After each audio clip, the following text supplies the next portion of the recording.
Good evening, everyone. We are having an informational meeting this evening with Jeff Larason with Travelers Marketing, who I understand has had a couple of meetings throughout the community with Eladia Romero in the North Leominster area, the Spanish American Center, I believe, as well, and then I think Sue Kohler did one on the west side of the city. Did I hit everybody? Is that it?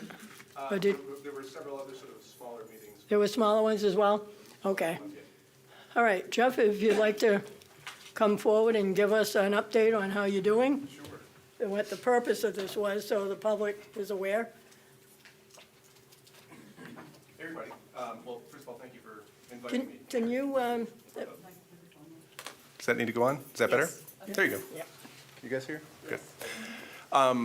So my name is Jeff Larson, and I am the Director of Road Safety Communications for a company called Travelers Marketing. And we have a program that we've been doing here in Leominster that we have piloted in other places, and it's being done around the country as well. And it's essentially to try to solve road safety problems by having the community develop the campaign and the messaging. Now, I should say that in terms of road safety, that scared me a little bit. In terms of road safety, there are a number of different things that are important to improving and making sure that the roads are safe.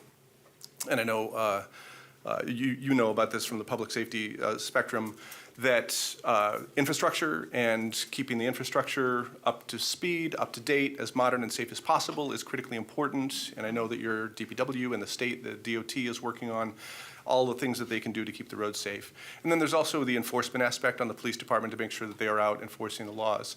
What we focus on in this program are behaviors of people on the roads, trying to get people to be more aware of road safety issues and to try to be safer drivers and pedestrians and people in general, so that the roads can be safe. So all those things come into play for road safety.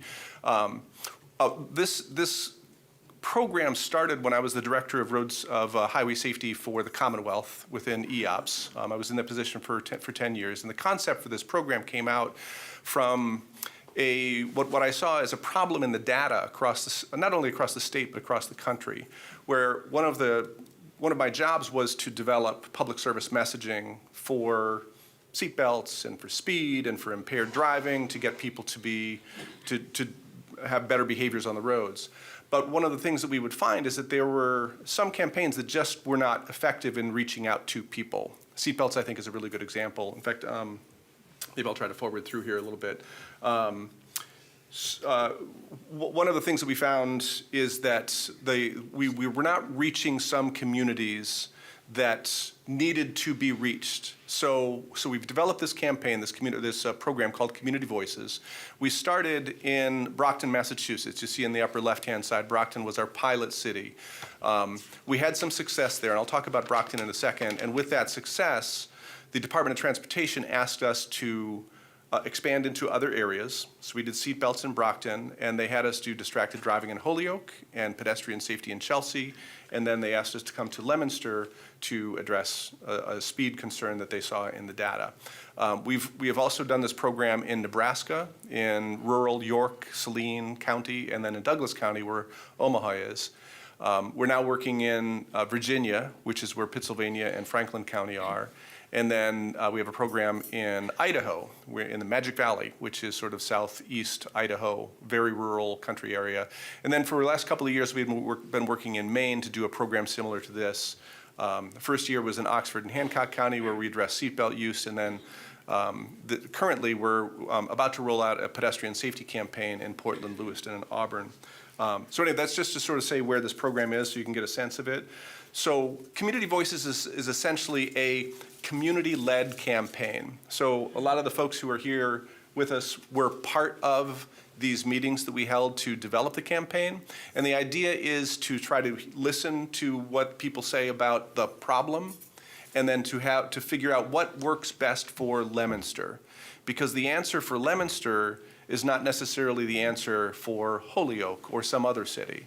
So the campaign that you'll see here, you'll find, I think, can only be done in the city of Leominster. Won't work elsewhere. But we also start with data. We want to make sure that we're actually solving a problem. And the data that the Massachusetts Department of Transportation indicated was that Leominster has a higher instance of speeding, crashes, and injuries than other cities, other municipalities in the Commonwealth. Not the worst. But it is a city that the data shows that has an area that they wanted to try to focus on it and see if we could solve the problem. So it's all locally developed, in part with the folks behind me and the other folks we've been meeting with over the last several months. And then we take it and we professionally develop and we produce it and we put it out in the way that other campaigns are professionally that might be developed by an ad agency. So the reason that this ends up being successful is that people feel that they are heard when they express their beliefs about what the problem is, so that they will see, and the folks behind me haven't seen this campaign yet. I'm kind of nervous because I'm hoping that they like it. So they hopefully feel like they have been heard and they see themselves reflected in the campaign and their ideas reflected in the campaign as well. So the conversations provide these creative discussions about what it should look like, what the message is, what would work in Leominster, what wouldn't work. And it ends up being a message that isn't a government-developed message. It's a peer-to-peer message that's from neighbor to neighbor and from resident to resident. Because in a lot of places around the country, people they don't respond terribly well to government messaging. I'll particularly say the folks I'm working with in Idaho, they don't like working with the government. So that's that essentially is what the benefit of this program is. It ends up being, again, from the people who live in the community. And they can look at it and say, I did that.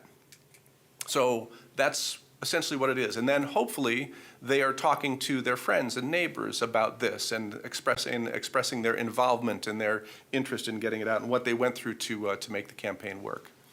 So I told you we started as a pilot project in Brockton. I'm only using this as an example to show some of the success we had. Now, Brockton, when I was the director of highway safety for EOPS, the federal government requires every state to do an observational seatbelt survey every single year. So every state, my office was in Massachusetts, was responsible for going out and putting people on the side of the road and essentially counting how many people were and weren't wearing their seatbelts. So Brockton had, if not the worst seatbelt use rate in the Commonwealth, pretty darn close to it every single year that I was in that position. We did a pre-survey before we started in April of 2024, and we found that only 42% of people in Brockton were wearing their seatbelt.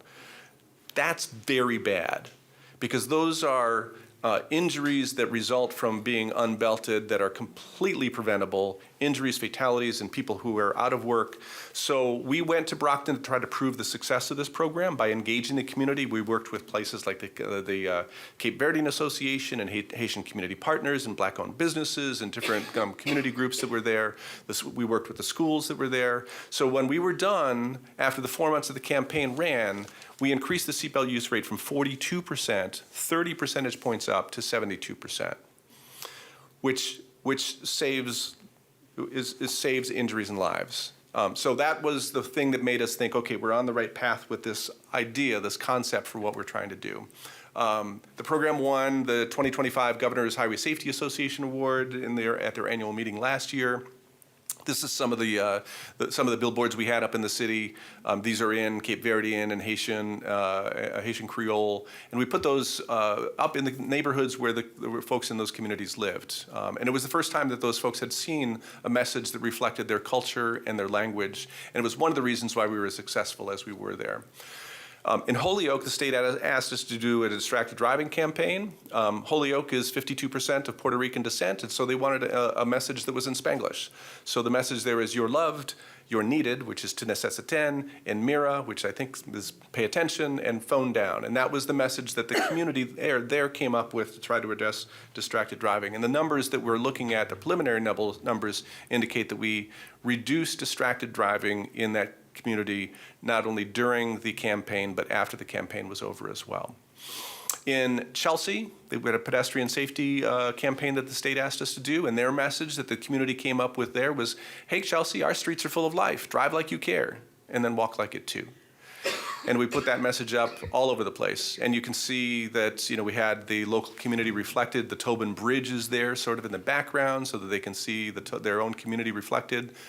They came up with the artwork, the message, and they came up with also the ideas for where the message should be placed. And that brings us to Leominster. You guys okay with this?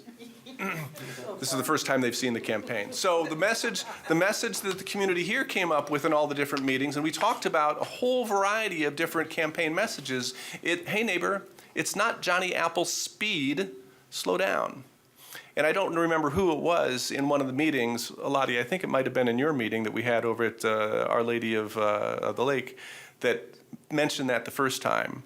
And in my mind, I sort of went, and Claire, you were there as well, went, oh, there's something to that. And then we talked to this other group that was here in City Hall a few weeks after that, and we got the response to some of that messaging as well.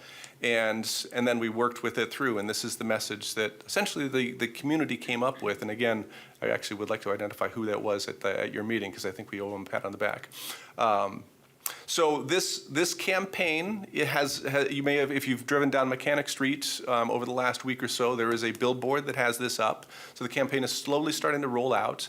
We are now coordinating a launch event where MassDOT, the mayor, and all of you folks are invited to come along to invite the press in to talk about the event and kick it off. It will be on Tuesday, June 9th at 9 a.m. We're still trying to figure out the specific location. Our ideal circumstances, we do it in front of the billboard that's there. And if it can't be done there, we may do it in Monument Square. We may do it here in City Hall, but we're trying to sort of figure that out. So that is the message that we have come up with as a community. Some of the things that you will see, there's the billboard, I took a picture of it. So that's the billboard. We will also have signage that will be up on MART transit ads. We're going to be fairly heavy on social media in different areas, not only Facebook, but Instagram and some other areas as well. We'll be placing digital ads. And then we're going to participate in a number of the community events that will be going on over the summer in Leominster as well. So we'll be passing out some giveaways and different things that people can take with them. Those are stress relieving apples for Johnny Apple Speed. And so you can squeeze those and feel like you're relieving your stress. I was thinking the same I thing. know you were, that's why I said it. One of the other things that My illustrator. we're working with Steve. We did a video with Johnny Appleseed right on Monument Square. I might be able to show this on this computer when I'm done with the presentation. It is a drafted video. We still have some edits to do with it, but the video will be used online. It'll be used throughout all those different areas that I just mentioned before. It just strikes me, I should make sure that I mention this. There is, by the way, no cost to the city of Leominster for doing this. This is fully funded by the Massachusetts Department of Transportation, so there's no cost to the city to have this campaign take place. And that's obviously one of the things that I probably should have put right on the front side of the discussion. And this would run on Access Television as well? Leominster TV was involved with doing the shooting and the editing, and so we're going to plan on running it there in a number of different locations as well, yeah. The Leominster TV folks were fantastic in helping through this whole process. We did a nice launch event with the mayor and the chief of police on Leominster TV to talk about what we're doing and our work with the community, so they've been a good team to work with. Another element of this is we have a coloring book that we are printing and we'll give away at some of these community events. And it has the story of Johnny Appleseed as well as the communicating the message about speeding in the city. So kids will have that. There is a contest that we're going to associate with this part as well, where kids can have their parents take a picture of their drawing and send it in, and we'll give out some prizes to the kids as well through at the end of the summer. Through the campaign. Not big prizes, but something that will engage them and make it interesting for them. So just to kind of go back to the to what we were talking about with the model, which Claire was talking about, the groups that we met with. These are photographs at the Spanish American Center. All of the groups. We had about 25 or 30 folks that were at that event. But the partnerships with these community groups are important, you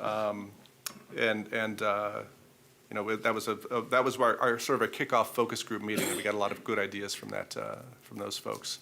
But the bottom line of what we're trying to do, again, and this is a repetition, is this is a campaign that's developed by the community. It is a campaign that we hope is supported by the community and that will be visible within the community.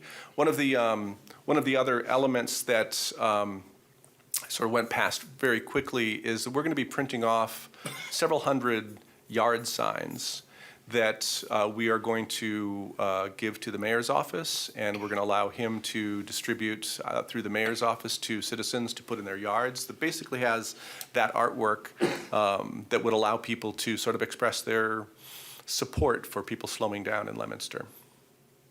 And I think that's my presentation. I am happy to answer any questions you have. My contact information is right there. I could try, if you'd like, to see if I could get the video to play, if that's of any interest to you. Would you like me to try that? Sure. Oh, okay. I'm not familiar with this computer, so we'll have to see how it goes.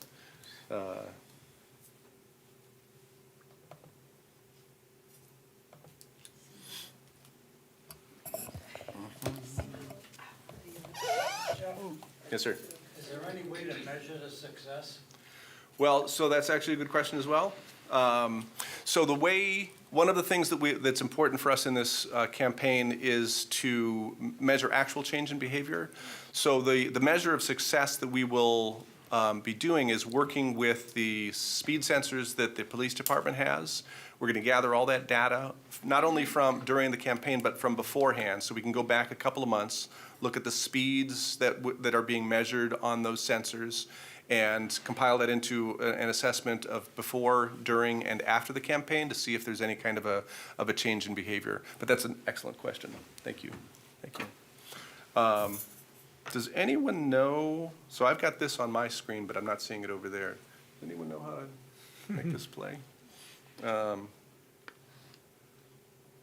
here's what I'm going to do. I'm going to turn it around because I don't know how to get it up on that screen. What's that? Oh, do you know how to get it up there? You said this wasn't costing the city any money. That's why our comptroller is helping you.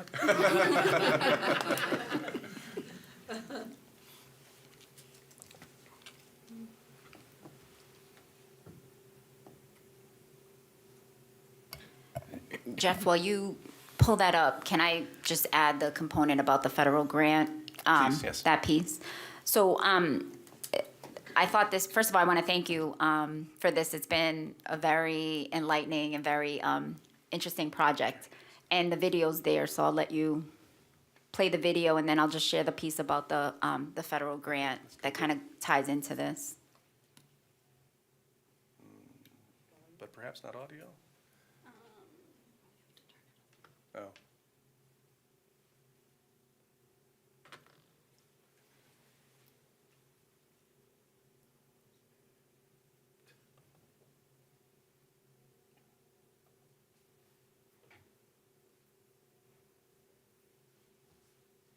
I think you'll have to read his lips.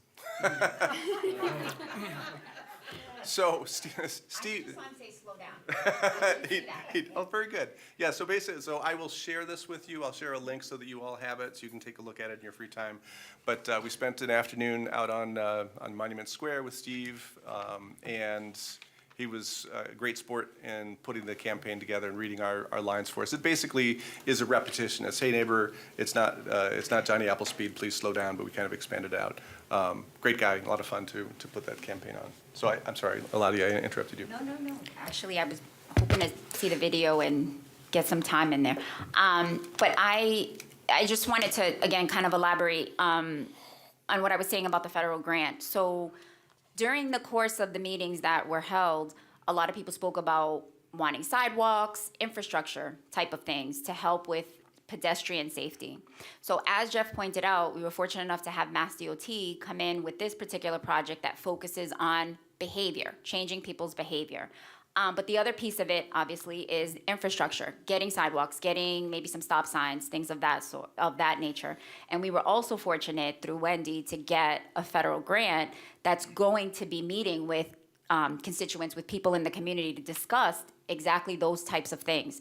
So Leominster will be fortunate to have this, campaign going that's going to be addressing behaviors, but then at a later point in time also should be having some infrastructure projects throughout the city that'll also help with pedestrian safety. So just wanted to kind of, highlight that as well, that Leominster's in a good position to be able to really kind of be addressing some of the concerns that have come to our attention, and I think to the city's attention about pedestrian safety and driving and things of that nature. So that was my piece. Yeah, the federal grants, very important. I do also want to keep adding extra things on, so sorry about that, is that we partnered with Fitchburg State for the Principles of Management class, which took this project on as a class project in through the springtime. And so we had 25 different students at Fitchburg State being a part of this, hearing the input from the community, coming up with ideas on their own. They've developed a speed campaign that is going to be launched on campus in the fall when students come back into school. So it's not this campaign because this is so, I guess what we would call hyper-local, that works for Leominster. It wouldn't necessarily work for Fitchburg State. So they have taken all the concepts we put together and they've created their own campaign. And they were lovely to work with. Several of the students in the class are Leominster residents, born and raised, and it was a good part of what we were doing because they were able to sort of bring a youth perspective to the conversation that we didn't get with some of the other groups we met with. Not to say that you guys are old. I'm old, but anyway. This is fascinating to me because of Steve's involvement. I've known Steve for a long time, and he's a talented illustrator. I don't know if people know that.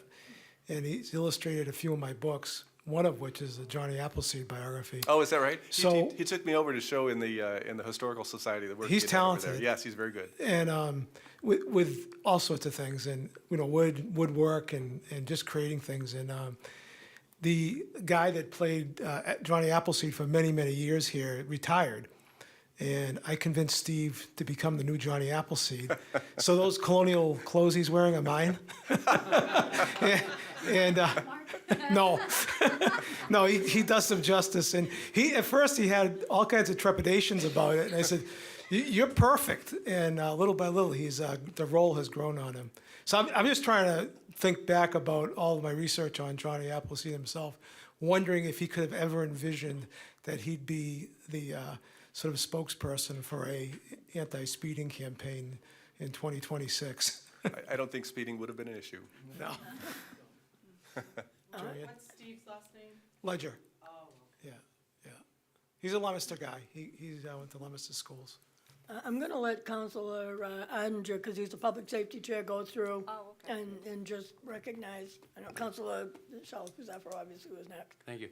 Before I recognize the town councilor, I want to tell you, you're going to need a lot more signs in Leominster, because if we went around this room, you would get a list of streets that are, speeding is prevalent on. If you need more signs, we will print more signs. Okay, we'll get the signs for you. Now, to Councilor Zephyr. great, thank you. Thank you very much, Frank. Thank you, Steve, for the presentation. It's very interesting, and I'm looking forward to it. I had a question about the Brockton results. You said, I think, a 30% increase in people using seatbelts, which is huge. Huge, yeah. And I'm wondering, over what time period, how long was the rollout of the program? And then when did you start collecting data? And over what period of time? I'm curious about the time.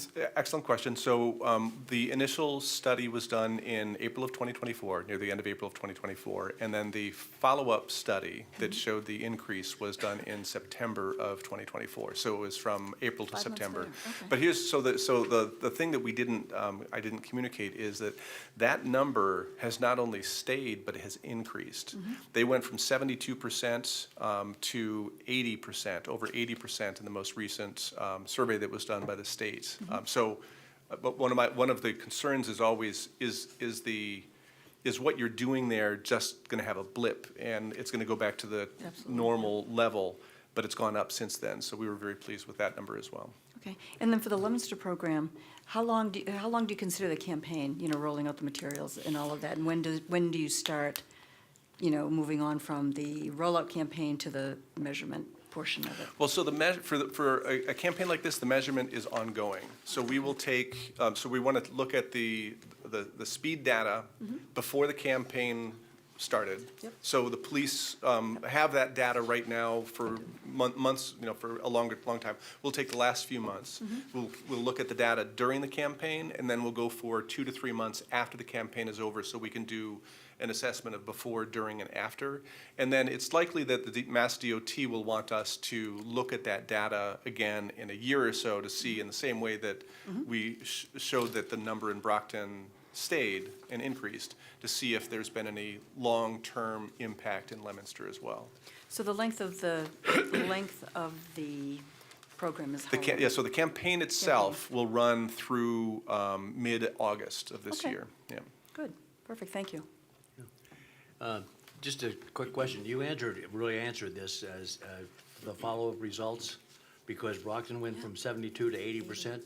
Is that typical with the other campaigns that you've done, or are you still out in the? So that was an extremely good number.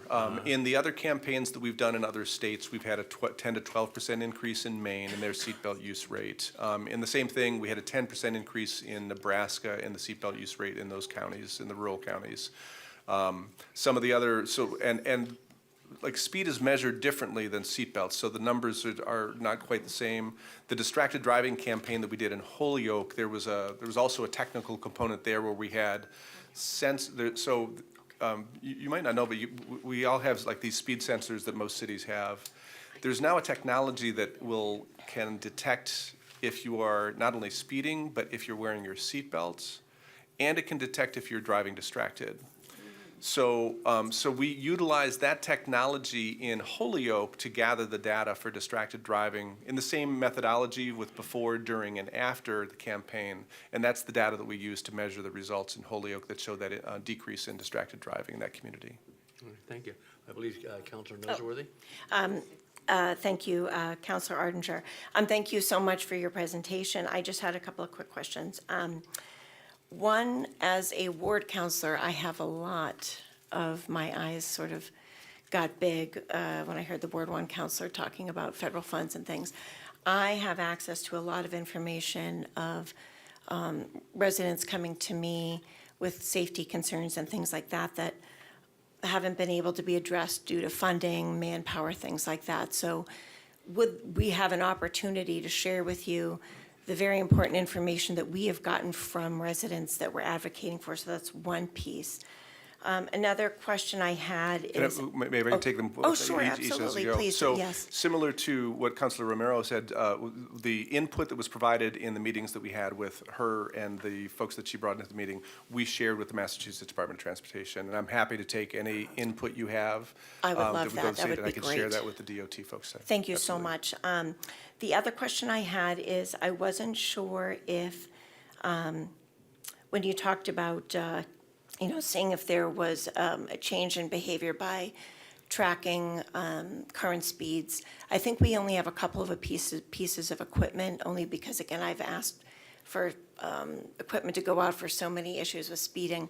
So I didn't know if we received or are borrowing any additional equipment, or we just have like the two big pieces or more. Sure. So good question. So you're actually receiving 2 additional speed devices as a part of this in the Perfect. partnership with MassDOT. So there were 2 additional ones. And I don't want to speak for the police department, but I think they have 6 or 8 altogether. Some of them may be permanently placed and non-movable.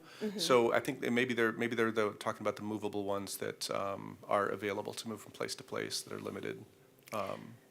Perfect. But again, I don't want to speak for. I shouldn't speak for the police department. Sure. And then I guess my last question is, I know that with campaigns like this, enforcement is a big component of, the modification of behavior.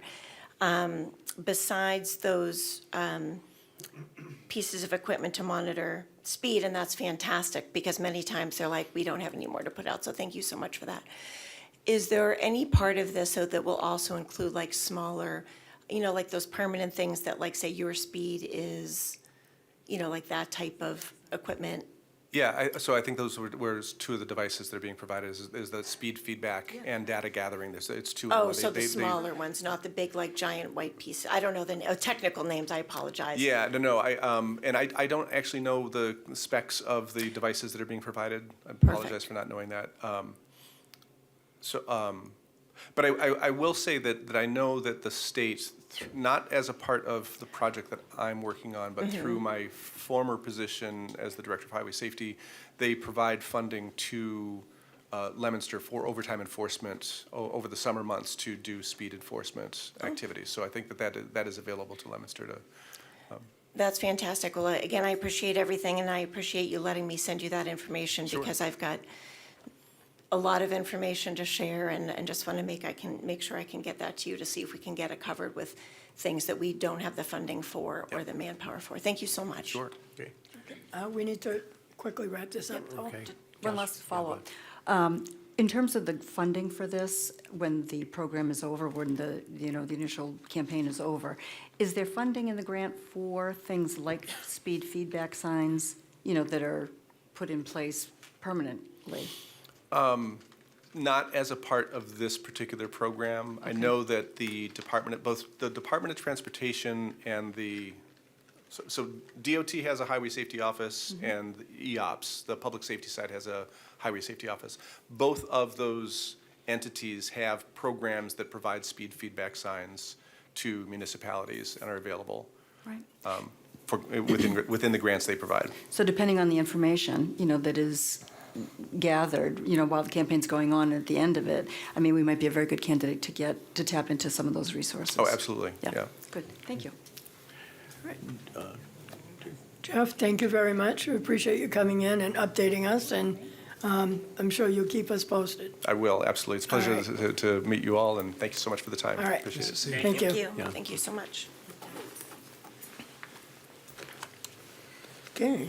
Ready to start? C-76, right to the finance chair. Thank you, Madam President. C-76, this is a public hearing scheduled for 6:20 PM. C-76, Dean J. Mazzarella, Mayor, requests that the fiscal year 2027 budget, which totals $186,710,840, be adopted. $186,038,999 to be raised by fiscal year 2027 revenues, $276,500 to be transferred from the Gallagher Building Special Revenue Fund, $68,573 to be transferred from the Cemetery Trust Fund, $76,768 to be transferred from the Opioid Stabilization Fund, and $250,000 from the Assessor's Overlay Account. I am Mark Bedanza. I'm the Chairman of the Finance Committee. Joining me is the second member, Susan Chalafo-Zephyr, and our third member, Councilor Thomas Frank Ardinger. I know the comptroller is here, so I think I'd like to start the public hearing with an overview from the comptroller, if she would provide us that.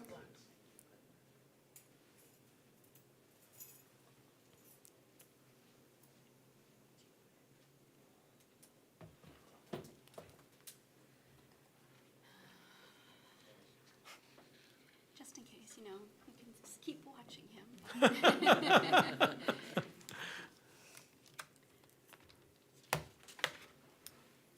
You can come up.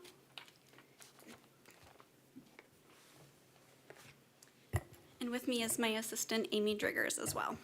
Hi, Amy. Hello? So just as an overview, we had the Finance Committee meeting where we went through each department, but it is a level funded budget. We had a 4% decrease 2 years ago, and in 2025 and 26, it's been level funded from that, as well as this year. It is a tough market out there for budgets, as everybody has seen over the headlines in the past few weeks. We are no different. We have had to, make decisions along the way, and next year will probably prove to be somewhat similar. With the restrictions that we have, the funding sources that we have, we do the very best we can with every dollar that we have. I feel our departments and our department heads all work, wonderfully with the mayor to try to keep costs down anywhere we can and spend funds frugally. And through our budgeting process, we are able to keep funds down, and then we, with your cooperation, come back to the council and seek additional funds if needed on the areas that are needed, instead of just having a bloated budget of just in case. So, as I understand it, this budget is, in approximate numbers, about $8 million over the prior fiscal year. And I know with municipalities, the drivers are always people, right? Collective bargaining agreements, wage increases, health insurance expenses. And I know that's a huge portion of our overall budget. It is. And as a result, it's really what drives our costs.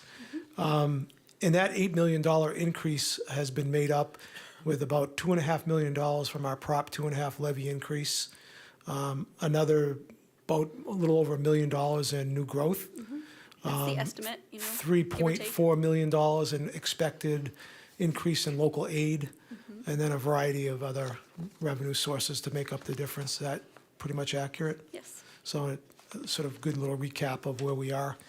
I'll just turn this over to my committee members if they have any questions for the comptroller. I'll start with the second member, Councilor Shalfo-Zephyr. Yep. Thank you. Thank you very much. Thank you, Jen. Nice to meet you. There was some questions have been raised about school transportation. Okay.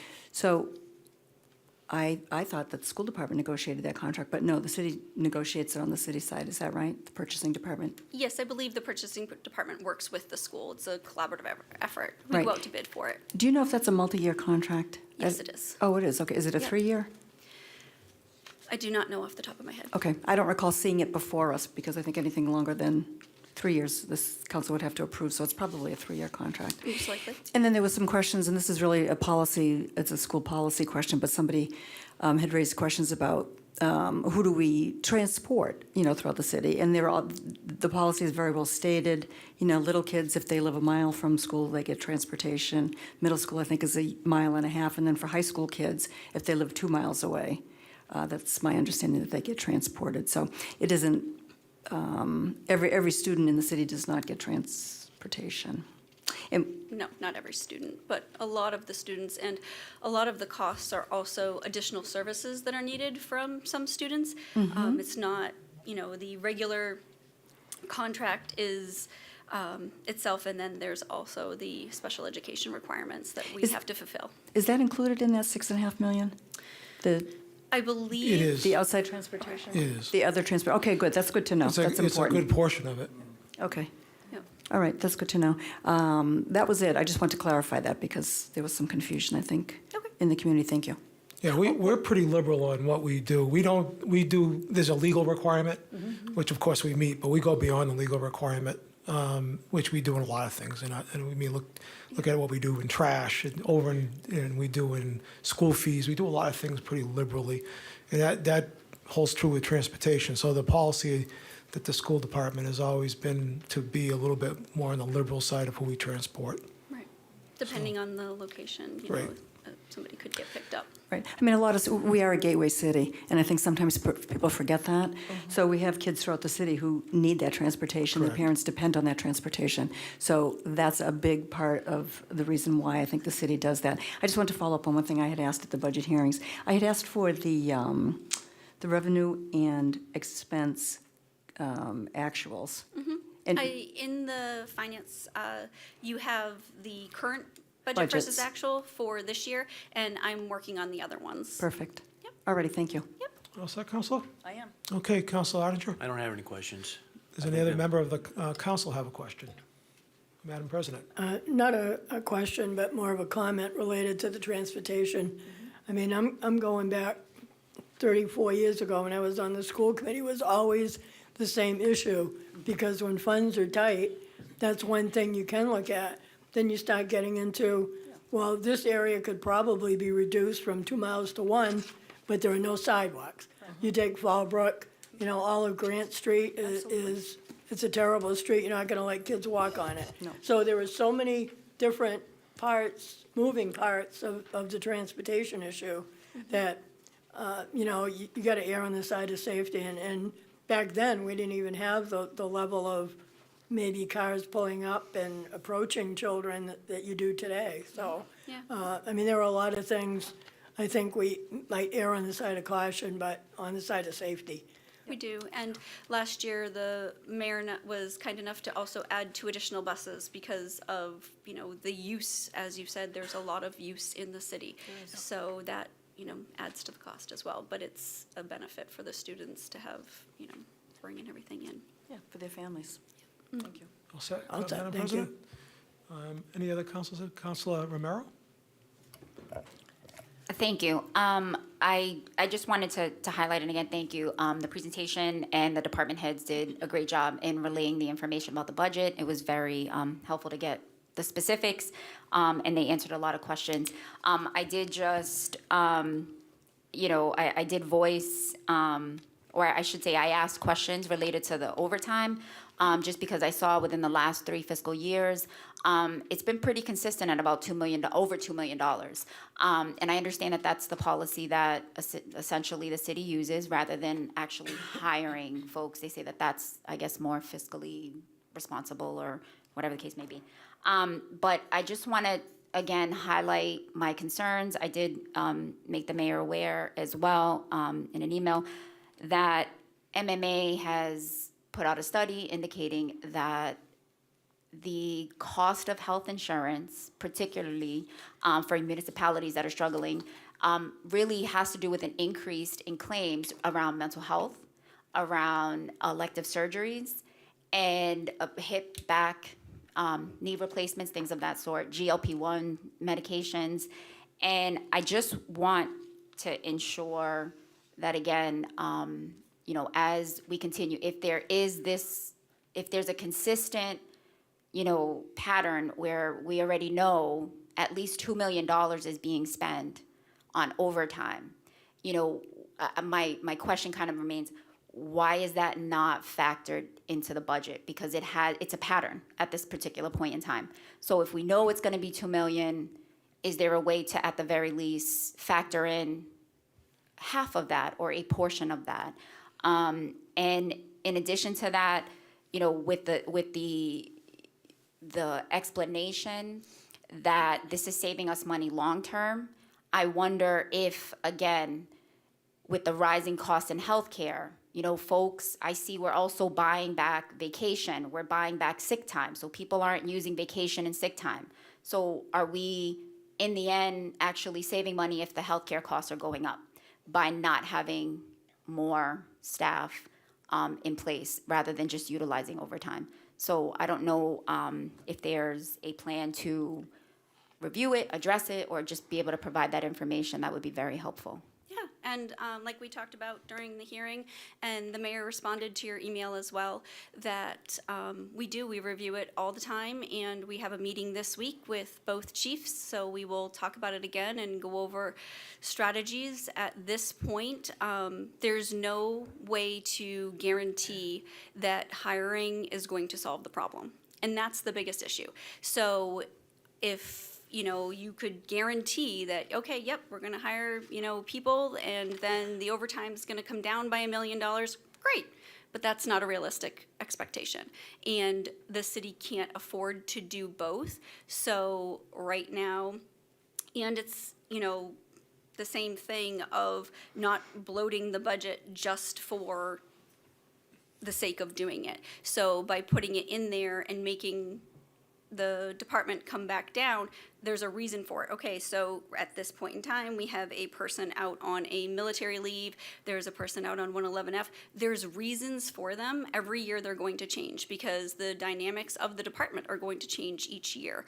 So just putting it in, it's not going to be the same amount that is needed from year to year because the staff is not the same, and, you know, that person's gonna come back, or, you know, they'll be off of 111F and they'll be back in the rotation. So the needs of the department change every year.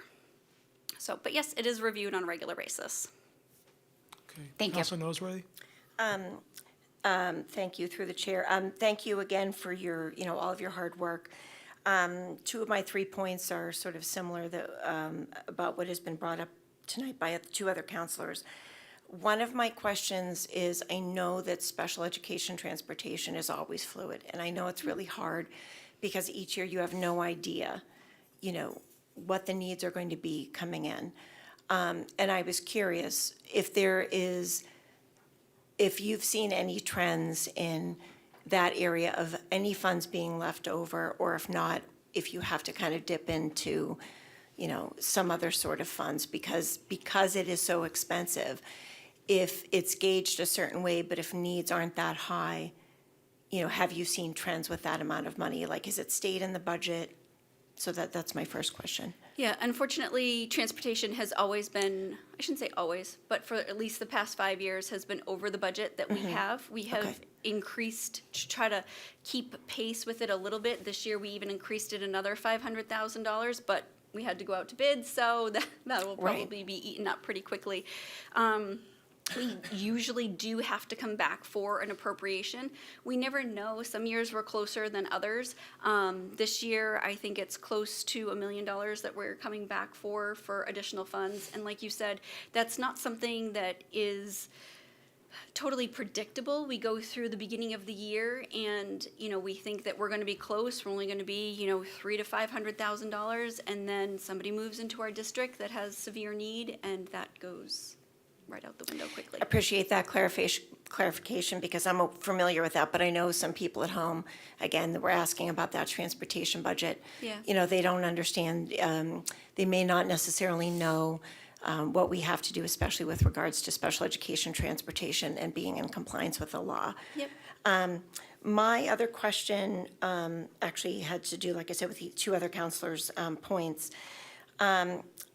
I'm curious, in the mayor's email response to the Ward 1 counselor, he mentioned at this point, any budget process having any additional increases to staffing would require us to raise taxes over 2.5%, but I guess I'm still confused about the same things that the Ward 1 counselor mentioned, and sort of as a part two to that, totally understanding where we are at and grateful that we are able to do what we can do. But just feel, especially as a veteran, and so many paramedics are serving, that in addition to the financial pieces, there, you know, sometimes the overtime can be more expensive than long-term staffing. Like you said, I know it's sort of like trying to figure out which will be. And that the fatigue directly could affect, you know, patient care and public safety. I mean, our paramedics will always do what's asked of them. Thinking about the burnout possibly contributing to retention problems over the long term. And that part of the mental health support isn't just counseling, it's workload management. And I know you're probably thinking I'm sort of repeating this, but it's something very important to me. And with the budget being what it is, I think as we move forward, it's going to be a tough one for me to look at every time the appropriations come down.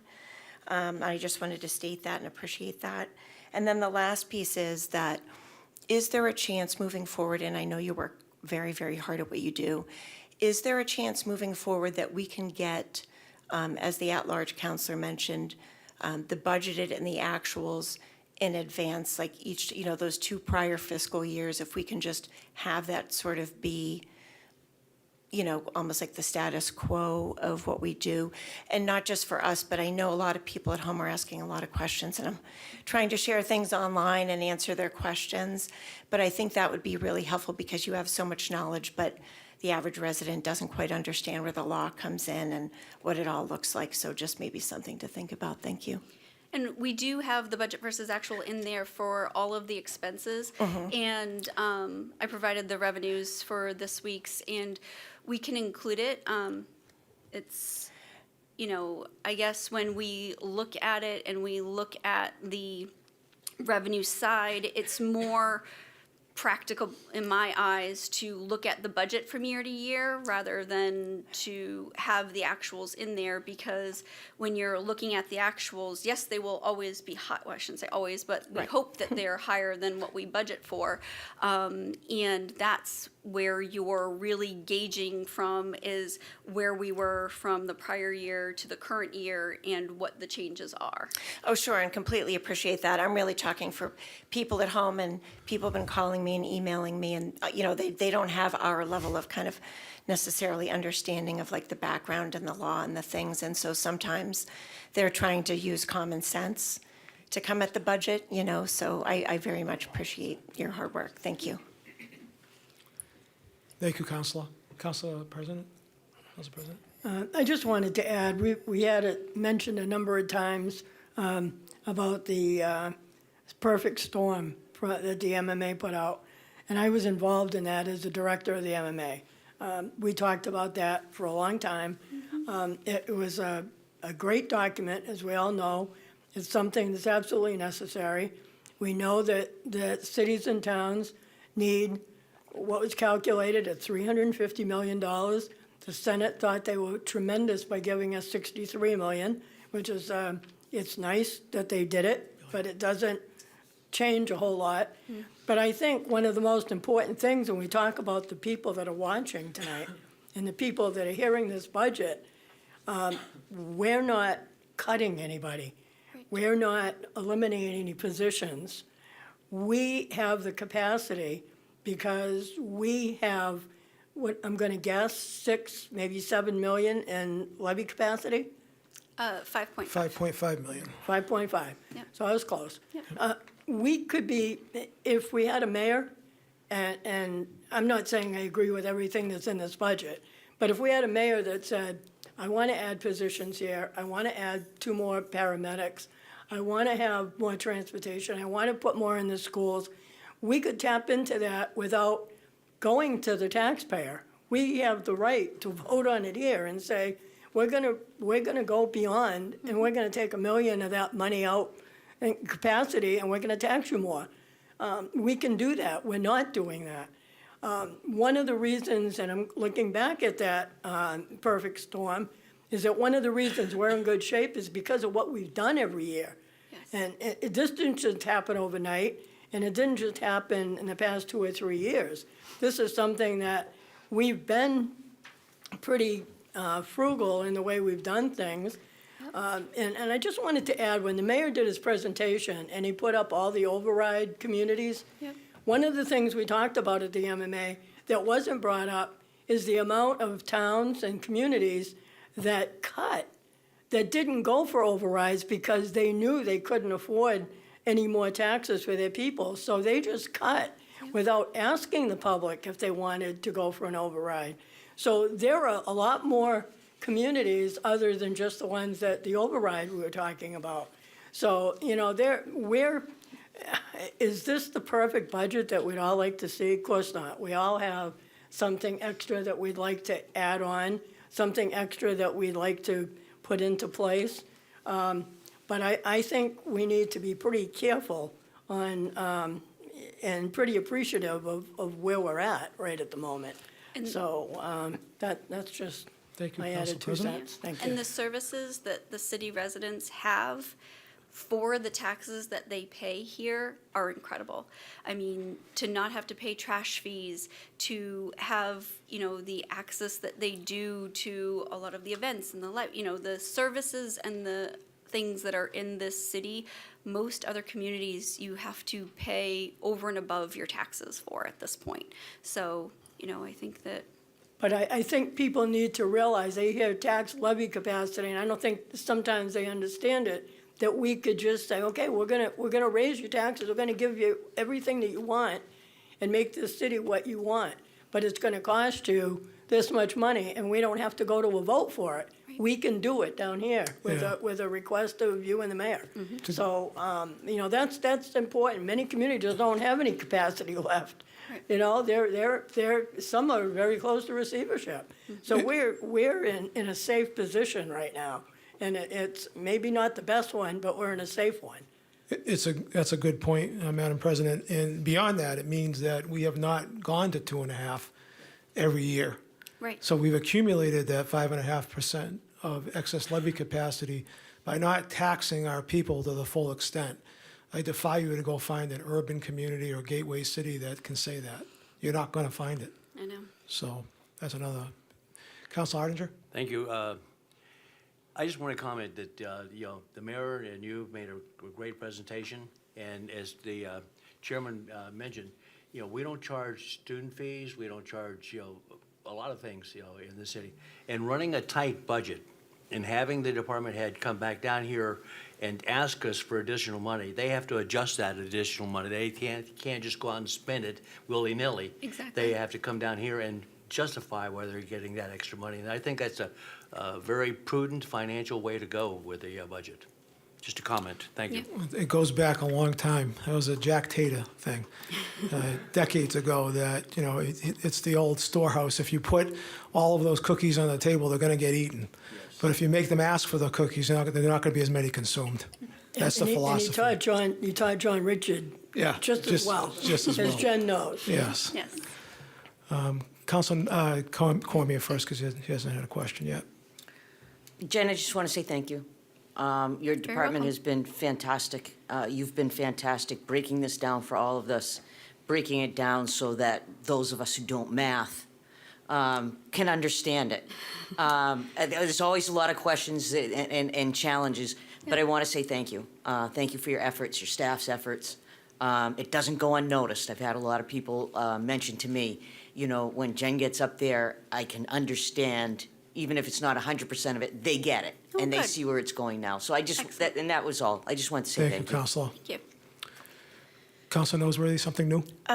Yes, I'll just be brief. I just wanted to thank the at-large counselor for asking that question or making that comment, because even though we understand sort of what you're doing, again, sometimes people at home were confused. Why are people coming back and asking for money? Why isn't it in the initial budget? So even though things may make sense to us, just kind of a reminder that sometimes people at home, they're coming at this, just with some common sense and trying to understand things. So appreciate you bringing that point up. So it gives people at home, a moment to kind of process of why it's happening in that manner. Thank you. Okay, thank you. I'm sorry, can I Is just, it new? just one clarifying. On page 80 for the rec department, you had indicated that there was a formula error. I think you were going to provide us with the accurate figures. Oh, yeah. you have that? I do not. No. Okay, all right. can do just that. wanted to, okay, thank you. Yep. All right, I'm going to go to the public. Is there any member of the public that wishes to address us on C-76, was the general fund budget? And a second time, is there any member of the public that wishes to address us on C-76, the general fund budget? And for a third and final time, is there any member of the public that wishes to address us on C-76, the City of Leominster's general fund budget?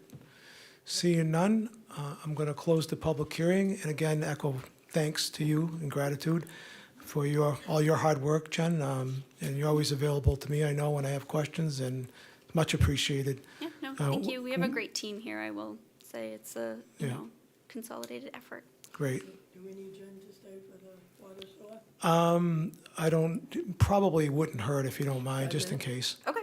But we're gonna, should we? I 2 don't know, minutes after we're- start the meeting, so we'll recess and go back. We could probably start, we can start C-74. I don't think it's gonna take All a right. long time anyway. C-74, Dean J. Mazzarella, Mayor, requests a total appropriation of $6,998,799 be made to the fiscal year 27 Water Department budget, same amount to be raised, offset by fiscal year 2027 receipts as authorized by Massachusetts General Law, Chapter 44, Section 52E. This is a pretty standard thing every year, the budget. I'm going to suggest that this doesn't represent a large increase over the prior fiscal year, Jen, does it? No, it does not. Neither budget was a large increase over the prior year. I believe water was very, very close, and sewer was only a marginal increase.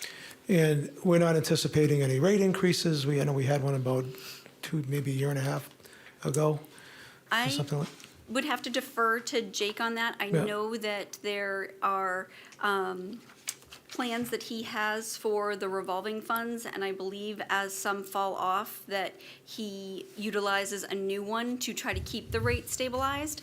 But I haven't seen his newest plan. Okay. No. Councilor Shalfo-Zephyr? Quick one, I think. In terms of capital projects for the Yes. Water and Sewer Department. Yep. Are those included in the capital plan? Or does Jake have his own separate? We didn't really talk about No, capital. those aren't, because we don't fund them through Right, free the cash city. most of the time. Yep. Because they, well, I should say, they are, how the city is set up, the water and sewer get closed out to the general fund every And then- year because they're special revenue funds, they're not enterprise funds. If they were enterprise funds, they would be able to keep their balances. But typically, everything gets closed to the general fund, and then through free cash, we appropriate it back to them, and they use that for their capital. Okay. And as of, late, they have not asked for additional funds. Their requests are on the DPW cemetery forestry side. Right. And they use the funds that they have for the capital needs of water and sewer. Right, paid for by the ratepayers. Yes. I just was curious about a list of, if they have a list of capital improvements that they need to make over the next fiscal year. We can ask them. That'd be helpful. I mean, it would just be, because we see the streets are torn up all over the city for water, and sewer, Yep. at least on the west side. So I'd love to know, longer term, what's the plan? Yeah, Thank I you. know they do try to work with the paving routes as well, because we Yep, don't want to dig the city up absolutely. Yep. twice. Yep. So I know that goes into their whole overall plan. Yeah, that'd be helpful. Thank you. Okay. Is a good idea. They are consistently trying to replace a mile of pipe every year. Yes. Some of it with their own resources and some of it with private contractors, so. They do, and they also, depending on the condition, I know they reline them as well, which saves money, and it allows for depending on the condition and age of the pipe, to extend the use of those pipes, rather than having to just replace everything. All right, hold that thought. Yes, Jen, I have to open the meeting. We'll be right back. All right. The regular meeting of the Leominster City Council for May 27th? 26th. 26th? Yeah. 2026 is now in session.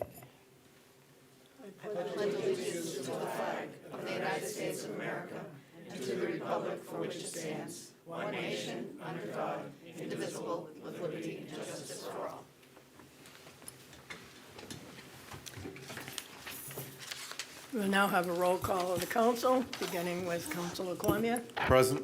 Councilor Vice President Cormier, Present. Councilor Odinger, Present. Councilor Noseworthy, Present? Councilor Romero, Present. Councilor Shalfo-Zephyr. Present. Councilor Robbins. Present. Councilor Bedanza. Present? I'll be present. All councilors are present. Do we have approval of the records, Madam Vice President? Madam President, I've reviewed the minutes from April 27th of 2026 and May 11th of 2026. I find them to be in good order. I'd ask you to check with the other members of the council as to placing those on record. Okay, any questions or comments? If not, all those in favor of accepting the records of April 27th and May 11th, please signify in the usual manner. Those opposed? Do I have a motion A motion for recess. to recess? I have a motion, I have a second. Councilor Shalfo-Zephyr, second. Okay, we're in recess, Mr. Chairman. Did you finish your thought, Jen, or did you have? I think so. Okay. And the questions were with, you had the floor, Councilor Shalfo-Zephyr. You have anything additional? No, just a Okay. capital I plan would made be a note. really Yep. helpful I'll for ask both Jake. water and sewer. Yep. Thank you. Yep, I'm good. Councilor Odinger? All set. All set? Any other councilors?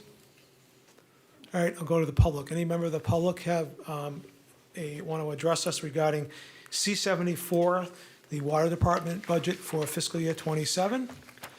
Is there any member of the public that wishes to address us regarding C-74, the Water Department budget for fiscal year '27? And a third and final time, is there any member of the public that wishes to address us regarding C-74, the fiscal year '27 Water Department budget? Seeing none, I'll declare the public hearing closed. Moving to C-75, Dean J. Mazzarella, Mayor, requests a total appropriation of $7,190,666 be made to the fiscal year 27 sewer department budget, same amount to be raised, offset by fiscal year 2027 receipts as authorized by Massachusetts General Law, Chapter 44, Section 52E. Again, I think an overview isn't really necessary. You've sort of covered it already.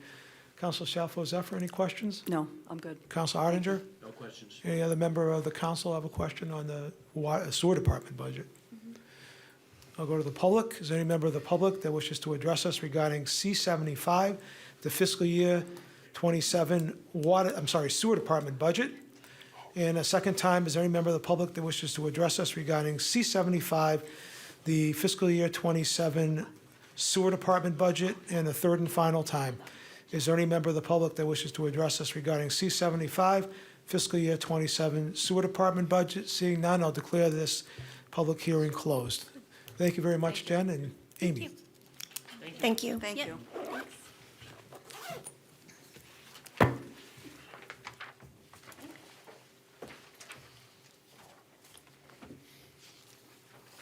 Okay, we are now going to hold a public forum. Public forum is an opportunity for any member of the audience to speak on any matter specifically listed on the council agenda. Speakers will be asked to come to the microphone, state their formal name and address, along with identifying the specific item they wish to address. Each speaker is respectfully asked to keep their comments within a 2-minute time frame. The council will not be responding, answer any questions. However, at my discretion, if clarification is to be given, I can do so. At this moment, we don't have anyone signed up. Is there anyone in the audience that wishes to speak in the public forum? Again, is there anyone who wishes to speak in the public forum? For the third and final time, is there anyone who wishes to speak in the public forum? If not, I declare the public forum closed. Okay, moving on to communications from the mayor. Madam Assistant Clerk, are you ready to Yes. report? C-78, Dean J. Mazzarella, Mayor, requests an appropriation of $25,000 to the city solicitor expense account with the same amount to be transferred from excess and deficiency. These funds will be used to pay bills for the remainder of the year. C-78 is referred to the Chair of Finance. Thank you, Madam President. First time on the calendar, regular course, please. Okay, C-78 has been given regular course. C-79. C-79, Dean J. Mazzarella, Mayor, requests an appropriation of $60,000 be made to the fire expense account, the same to be transferred from excess and deficiency. C-79 is referred to the Chair of Finance. Thank you, Madam President. First time on the calendar, regular course, please. Okay, C-79 has been given regular course. C-80. C-80, Dean J. Mazzarella, Mayor, requests an appropriation of $1,500,000 be made to the Fallbrook School Building Fund, the same to be transferred from excess and deficiency. This transfer will help pay down the cost of constructing the new Fallbrook School. C-80 is referred to the Chair of Finance. Again, first time on the calendar, regular course, please. Okay, C-80 has been given regular course. C-81, Dean J. Mazzarella, Mayor, requests an appropriation of $10,504 be made to the fire equipment account, the same to be transferred from the excess and deficiency account. This amount was received in the prior year when the fire department sold surplus equipment. This will allow that department to put this amount towards new equipment. Okay, C-81 is referred to the Finance Chair. Thank you, Madam President. First time on the calendar, regular course. Okay, C-81 has been given regular course. C-82, Dean J. Mazzarella, Mayor, requests an appropriation of $85,000 be made to the fire indemnification accounts, the same to be transferred from the excess and deficiency account. C-82 is referred to the Chair of Finance. Thank you, Madam President. Again, first time on the calendar, regular course. Okay, Sure. Okay. Through the chair to the finance chair. What is this for? Fire indemnification accounts, plural? It Is an usually, insurance account or- usually the equivalent of workers' compensation in the public sector. Okay, can you just confirm that? Yes. I'm curious, I have no idea what this is. While we're at it, obviously, there's a whole bevy of these things on the calendar, Madam President, as you've noticed. So I'm going to have a subcommittee meeting, of course, Okay. on this, and I'll get a lot of that information for you before it. Good. But I'm thinking a week from Wednesday, if that is okay with you and Councilor Arndinger. Let me look. June 3rd? Yes. That should be okay, yep. Councilor Arndinger? I think so. All right. Madam Assistant Clerk, if you can produce a draft subcommittee agenda for me for that date, and it's okay if we start at 5? Absolutely. Okay, Okay. thank you. Like early. All right, and I'll get you more information about that. Thank you. Sorry. Nope, not a problem. That's good. Get business done. That was C82. C82. C82 has been given regular course. C83, Dean J. Mazzarella, Mayor, requests an appropriation of $1,226,215.11 be made to the snow and ice account, the same amount to be transferred from the excess and deficiency account. Snow and ice expenses are $988,189.92. Snow and ice overtime is $238,025.19. Okay, C83 is referred to the Chair of Finance. Thank you, Madam President. C83, first time on the calendar, regular course, please.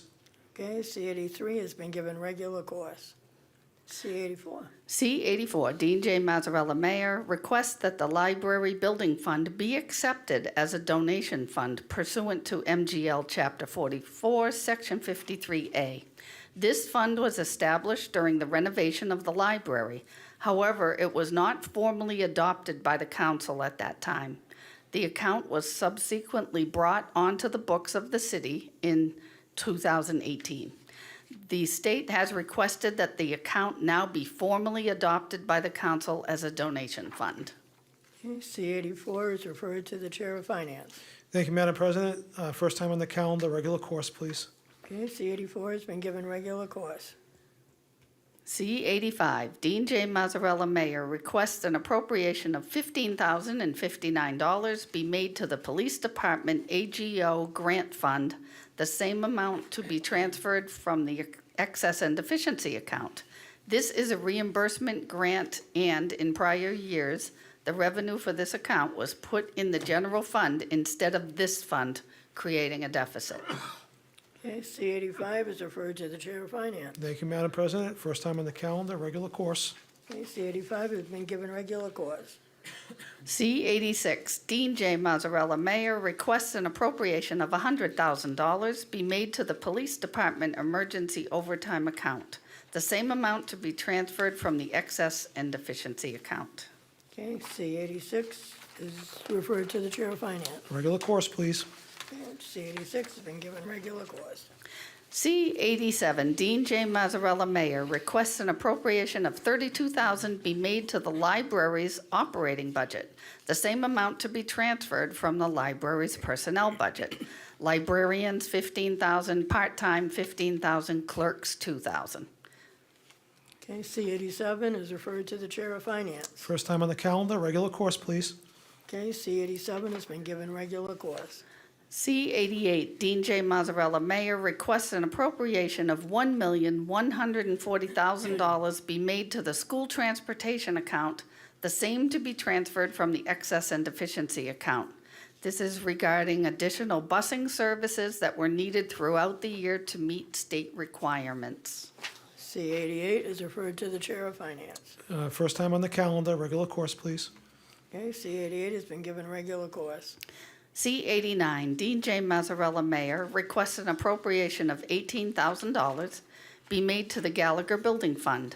The funds will be used to pay for additional energy upgrades for the Gallagher Building, utilizing energy incentives while they are still available. These monies will be spent out of the Gallagher Building Revolving Fund, and any excess funds will remain there. Okay, C89 is referred to the Chair of Finance. Thank you, Madam President. First time on the calendar, regular course. Okay, that takes care of communications from the mayor. And just real quick, just because I know sometimes the public asks the question, when we give something regular course, it's the first time on the agenda, means that we don't act on it, so there's 2 weeks for the committees to do their work, to get information out to the rest of the committees, and for anybody who might want to know what this means, that they can call the chair, they can call the comptroller or the mayor's office or the clerk's office to find out what we'll be doing with it, most likely in 2 weeks from now. So just because there's a lot of regular course, I just thought that was important to remind people. And the requirement of our charter. Right, Yeah. right. Okay, petitions, first time on the agenda. 56-26, Brandon Robbins, Counselor at Large, is requesting amending Section 13-77, stop signs, by inserting Linda Street, northwest-bound drivers at Lincoln Street. Okay, 56-26 is referred to the Chair of Public Safety. Well, actually, that should probably be Legal Affairs. Legal Affairs. Legal Affairs, Madam President? Yes. First time on the calendar, regular course, please, with a referral to the DPW and the Traffic Department at the PD. And I believe we need a public hearing on this. Anytime we have to Yep. vote on something that could cost the public money, we have to have a public hearing. So we're going to do June 8th at 6 o'clock. Does that work for you, Madam Chair? Certainly. Okay. All right, 56-26 has been given regular course with a hearing set for June 8th at 6 o'clock. All those in favor of the hearing date signify in the usual manner. Those opposed? Okay. 57-26. Massachusetts Electric Company, doing business as National Grid, requests permission to excavate the public highways and to run and maintain underground electric conduits, together with such sustaining and protecting fixtures as said company may deem necessary, in the public way or ways hereinafter referred to, and to make the necessary house connections along said extensions. Said underground electric conduit shall be located substantially in accordance with the plan filed herewith, marked Mechanic Street, Manning Ave, and Central Street, Leominster, Massachusetts. Plan number 309-39008, May 18th, 2026. The following are the public ways or part of ways along which the underground electric conduits above referred to may be laid: Mechanic Street, Manning Ave, and Central Street. National Grid is installing underground conduit and cable from MH5373 on Mechanic Street to MH5583. National Grid is installing a new manhole 5580 on Central Street. National Grid is also installing underground conduit and cable from existing MH number 8 to MH number 5580 into the property of 13 Central Street. Okay, 57-26 is referred to the Chair of Public Service. Thank you, Madam President. First time on the agenda, regular course with referrals to the Leominster Police Department, DPW, and I don't know if it's too much since we all heard from the mayor's office, but whether or not to put the mayor's office on this because it's the Manusnock project or no. No, as a matter of fact, I assured the mayor's office we would try to get this done by Yes. the next meeting. This is an important part of the Manusnock Brook project. So they need this as fast as we can get it to them. Yes. So if there are any questions with police or DPW, I would ask that we get answers right away so that if there's any questions, we can address them. Yes, Madam President, and we'll need a public hearing to your Yes, I point have to that. get this done, That's yes. right. June 8th at 6:10. Thank you, Madam President. Okay, 57-26 has been given regular course with a hearing date set for June 8th at 6:10. All those in favor of the public hearing signify in usual manner. Those opposed? 58-26. Now, we need to have an amendment on this. I was working with Diane, our assistant clerk, when we were putting this together, and we were in a hurry, so we just looked at Brandon's name on the petition, and it's also includes Councilor Shalfo Zephyr. So we need to amend that. If there's a motion to amend. Move to amend. Okay, Councilor Bonanza, Councilor Shalfo Zephyr, second. Any questions or comments on the amendment? If not, all those in favor of amending? Those opposed? Okay. 58-26 is referred to the Chair of Legal Affairs. Thank you, Madam President. First time on the calendar, regular course, please, with referrals to the DPW and the Traffic Department at the police, with the Police Department. And I guess we're going to need to schedule a public hearing on this one as well. Yes, we have a public hearing proposed at 6:05 on 6/8. I don't think it was read. It was not. I'm sorry? It was not read. I didn't read it. It was not read. Oh, the petition wasn't read? No. No, I I'm didn't sorry. read it. I'm rushing, I was concentrating on the amendment. I'm sorry.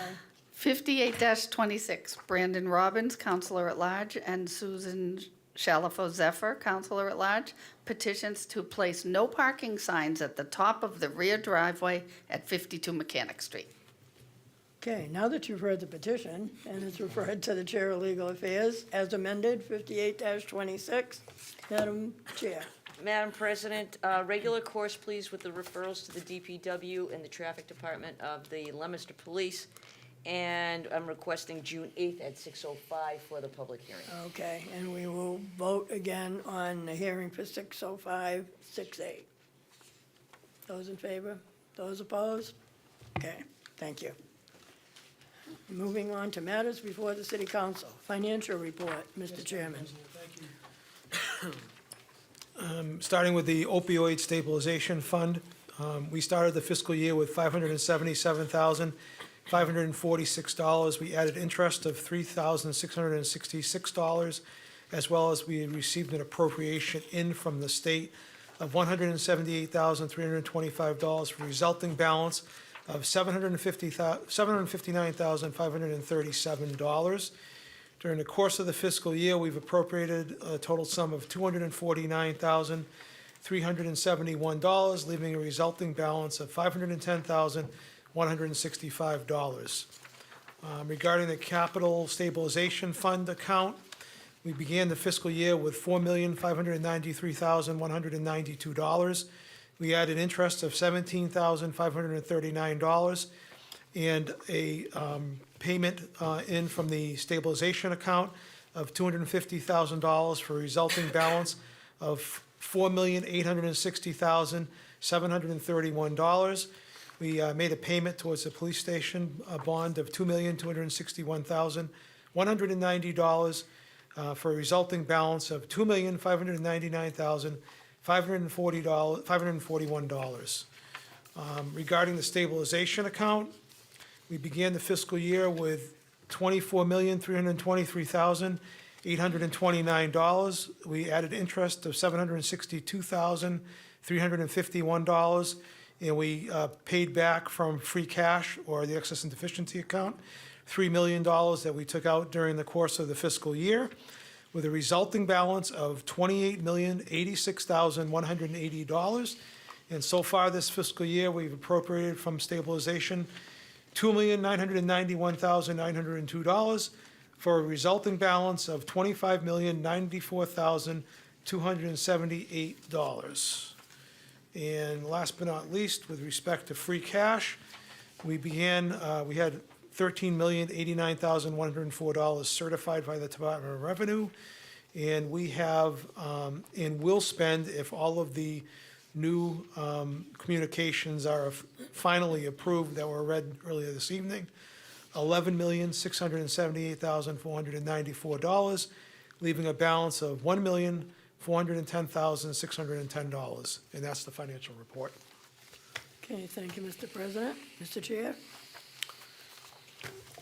All right, moving on to C-74. Dean J. Mazzarella, Mayor, requests a total appropriation of $6,998,779 be made to the fiscal year 2027 Water Department budget, the same to be raised, offset by fiscal year 2027 receipts as authorized by Mass General Laws, Chapter 44, Section 52E. We had a public hearing earlier this evening. The comptroller went over both the water and sewer budgets for us. This is fairly in line with what we appropriate on an annual basis. And as she indicated, it's an enterprise account, so whatever was unspent from the prior fiscal year was added for capital needs during the current fiscal year, or the fiscal year that begins on July 1. It would be my position, Madam President, to grant C-74, and I'd ask you to poll my committee, please. Okay, you've heard the chairman's recommendation. Councilor Shalfo Zephyr? I agree. I agree. Councilor Aninger? Okay, you have a unanimous decision of the committee. Are there any other questions or comments from any councilors? If not, we're going to do this in a roll call vote. Councilor Cormier? Yay. Councilor Cormier? Yay. Councilor Aninger? Yay. Councilor Noseworthy? Yay. Councilor Romero? Yay.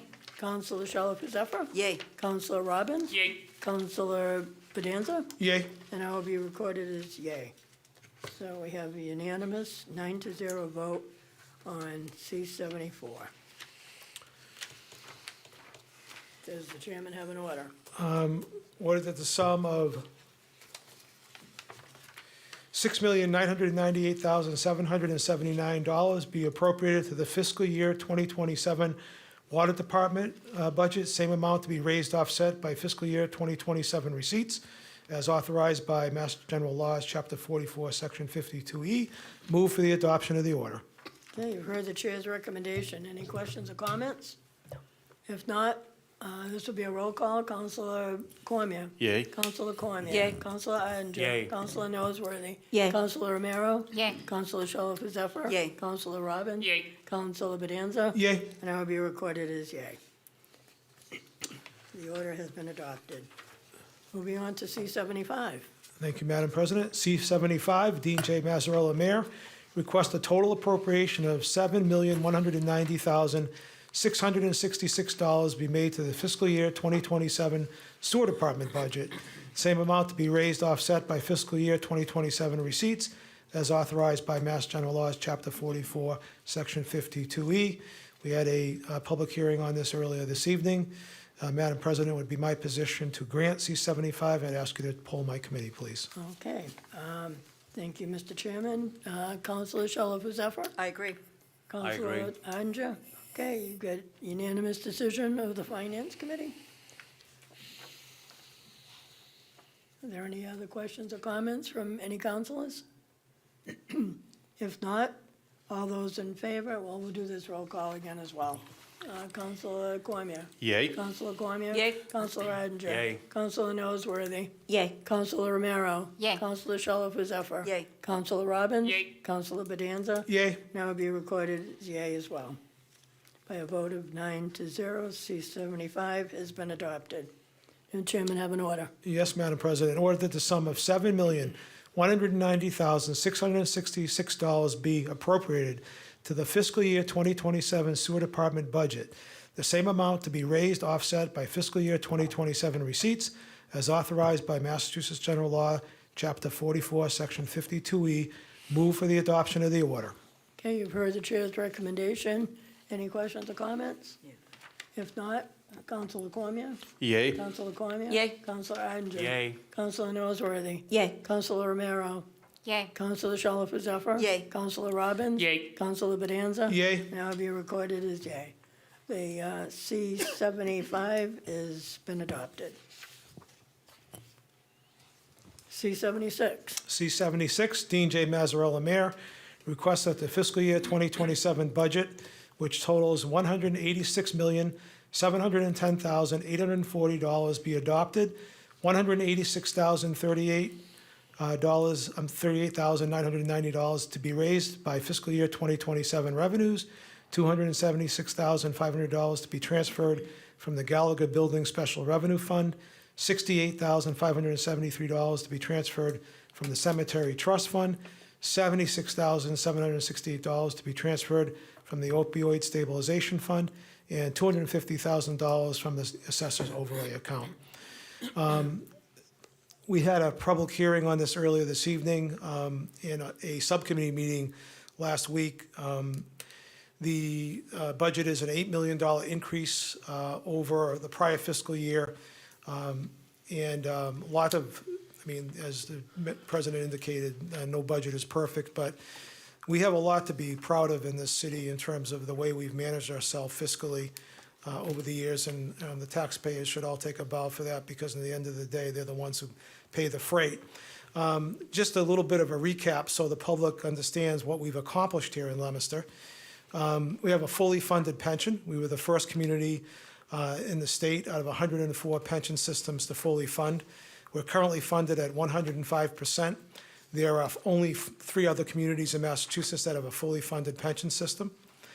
We have an excess levy capacity, which was noted during the public hearing, of 5.5 million, or 5.5%, which means we have not taxed our people to the full extent permitted by Proposition 2.5 on a number of occasions in the past.